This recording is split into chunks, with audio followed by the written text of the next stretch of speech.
بسم اللہ الرحمن الرحیم۔ دین اسلام اور احکام کے اندر جن شبہات کو پیش کیا جاتا ہے ان میں سے ایک اعتراض کرنے والے نے یہ اعتراض کیا کہ فقہا کی اکثریت کیوں نماز کے تشہد میں شہادت ثالثہ یعنی اشہد ان علی ولی اللہ کہنے پر اشکال کرتی ہے، جبکہ امامت و اصول دین میں سے ہے اور نماز فروعات دین میں سے ہے۔ میں کیسے مطمئن ہو جاؤں کہ امام امیر المومنین علیہ السلام کا تذکرہ نماز کو باطل کر دیتا ہے؟ اس اعتراض کا علمی جواب کیا ہوگا؟ تو اس کا جواب یہ ہے کہ اس شبہ کے نقض میں ہم اسی طرز کی مغالطہ آرائی سے استفادہ کر کے ان پر الزام قائم کر سکتے ہیں اور ان سے پوچھ سکتے ہیں کہ اگر کوئی شخص جان بوجھ کر نماز میں داخل ہونے کے ارادے سے تکبیرۃ الاحرام کو دہرا دے تو کیا اس کی نماز صحیح ہوگی یا باطل، جبکہ وہ تکرار اپنے عقیدہ توحید کی تاکید کے لیے کر رہا ہو؟ واضح ہے کہ تکبیرۃ الاحرام کا جان بوجھ کر دوسری مرتبہ دہرانا جائز نہیں ہے اور اس صورت میں نماز باطل ہو جاتی ہے اور اس کی قضا دینا واجب ہے۔ اب اگر کوئی اس فقہی مسئلے اور شرعی حکم پر اعتراض کرے اور کہے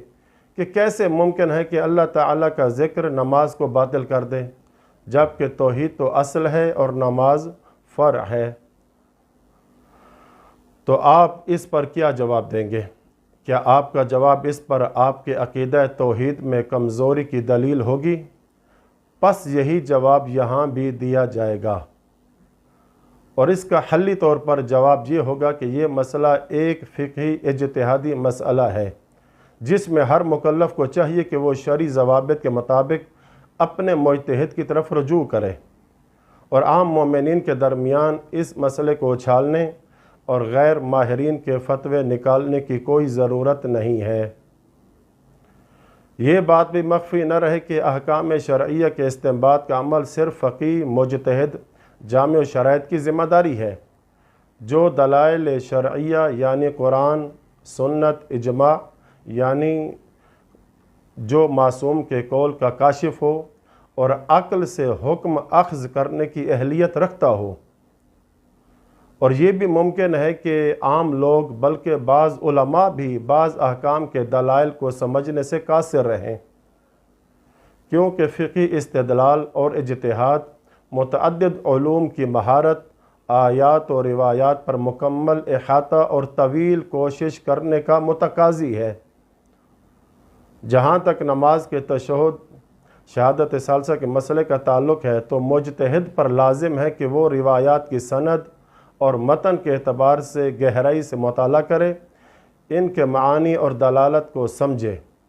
قواعد رجال، اصول اور دیگر شرعی ضوابط کو لاگو کرے تاکہ صحیح نتیجہ پر پہنچے،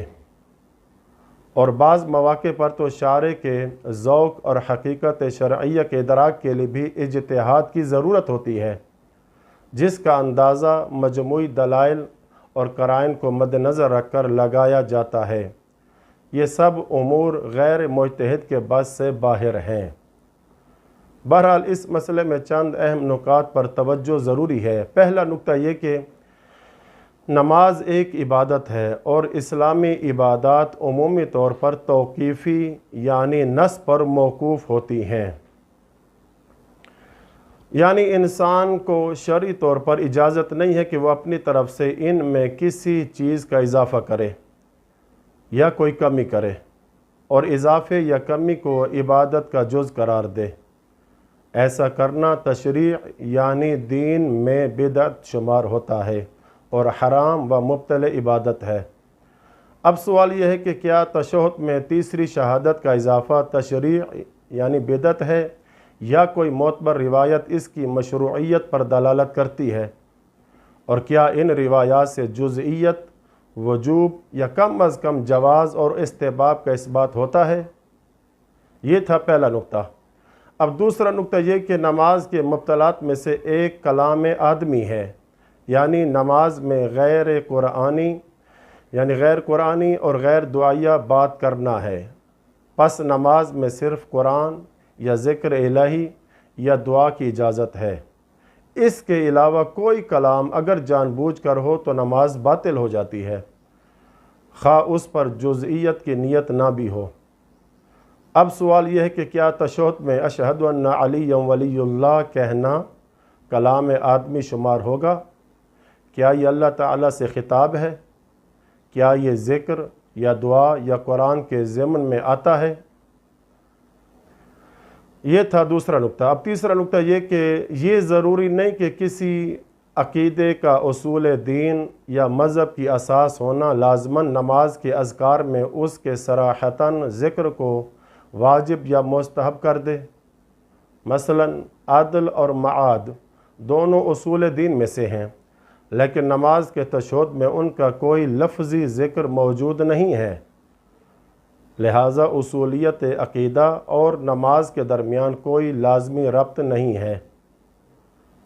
اور یہ بات بھی واضح ہے کہ یہ مسئلہ اہل بیت علیہ السلام سے محبت اور ولا کے درجے کا پیمانہ نہیں ہے۔ اصل ولا اہل بیت علیہ السلام کی اطاعت میں اور ان کے احکام کی پیروی میں ہے، جس کے لیے انسان یا تو مجتہد ہو یا مجتہد جامع شرائط کی تقلید کرے یا شرعی احتیاط کرے۔ کچھ شاذ و نادر آراء کو بنیاد بنا کر مومنین میں فقہا کے بارے میں شکوک و شبہات پھیلانا کوئی صحیح طرز عمل نہیں ہے۔ چوتھا اور آخری نقطہ یہ کہ بعض کا کہنا ہے کہ نماز کے دوران تکبیرۃ الاحرام کے بعد اشہد ان علی ولی اللہ کہنا جائز ہے یا مستحب ہے، کیونکہ یہ ذکر الہی کے زمرے میں آتا ہے، جبکہ فقہا کی ایک مشہور رائے یہ ہے کہ نماز میں تکبیرۃ الاحرام کے بعد خواہ قرأت سے پہلے ہو یا رکوع یا سجدہ میں یا تشہد میں تیسری شہادت کا اضافہ اشکال رکھتا ہے۔ اس کا سبب علمی قواعد اور محکم اصول ہیں، اور بعض روایات جیسا کہ امام صادق علیہ السلام کی معتبر روایت کلما ذکرت اللہ عز وجل والنبی صلی اللہ علیہ وآلہ وسلم فہو من الصلاۃ، جس سے بعض علماء یہ استنباط کرتے ہیں کہ نماز میں صرف اللہ اور نبی کا ذکر ہی مشروع ہے، اس سے زائد کا ذکر نہیں ہے۔ حوالہ کتاب تہذیب الاحکام کی دوسری جلد میں یہ موجود ہے۔ بہر صورت جیسا کہ شروع میں بیان کیا ہے اور تفصیل سے واضح ہوا کہ یہ ایک اجتہادی بحث ہے جس میں غیر مجتہد کا اپنی طرف سے کوئی نتیجہ نکالنا قابل اعتبار نہیں ہے، لہذا مکلف اس مسئلے میں بھی دیگر فقہی مسائل کی طرح جامع شرائط بلکہ سب سے اعلم مجتہد کی تقلید کرے۔ اللہ سے دعا ہے کہ اللہ ہمیں اسی طرح عبادات اور نماز پڑھنے کی توفیق عطا فرمائے جس طرح اہل بیت علیہ السلام نے ہمیں بتایا ہے۔ آمین یا رب العالمین، وصلی اللہ علی محمد و اہل بیتہ الطاہرین۔